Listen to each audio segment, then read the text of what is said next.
Ce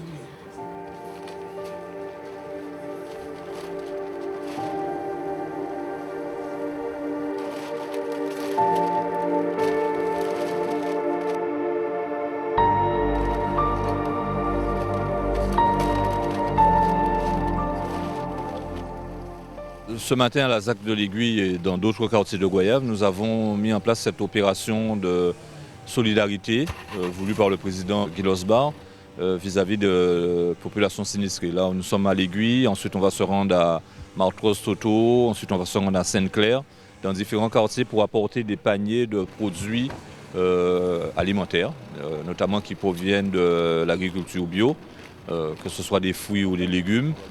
Et particulièrement d'un agriculteur de la commune de Goyave qui fait de la production agricole bio. Ça participe à la semaine du goût que la CNBT a mise en place et qui est relayée au niveau de l'État. Ça rentre aussi dans le cadre du plan pauvreté de la nation et nous offrons ces produits pour bien montrer à la population qu'elle doit préserver sa santé. Le maire déborde, il ne peut pas passer voir tout le monde, mais il est là avec nous. Il nous a soutenus, il y avait beaucoup de dons, frigidaires, réchauds. Et je remercie tout le monde, les associations, tous les gens qui nous ont venus en aide. Merci. Surtout pour les dons de l'eau.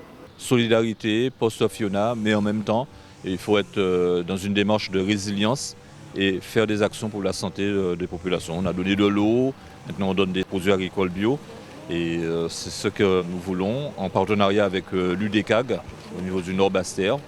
Donc on continuera à faire ce travail-là. Donc une vraie opération de solidarité qui va toucher rien que ce matin une cinquantaine de foyers. Et vous voyez que le besoin est là et que beaucoup de personnes qui sont dans des situations de précarité au niveau de la santé apprécient ce geste non seulement de solidarité de la communauté d'Aglo, mais en même temps un geste de prévention en matière de santé.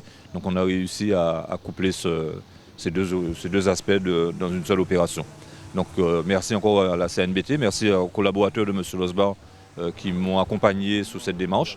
On continue pendant toute la matinée, et on continue à être toujours auprès de la population, à soutenir, parce qu'on a aussi qu'on est dans ces situations de post-traumatique après le passage de Fiona, et c'est exprimé pour les enfants, pour les adultes. Donc on a encore beaucoup de travail à faire. Et je remercie la CNBT d'être présente au-delà de ses compétences aussi, mais d'être présente sur le terrain avec la municipalité. Oui, il y a un grand soulagement. Les aides ont été mises en place. On a été très réactifs depuis le passage de Fiona.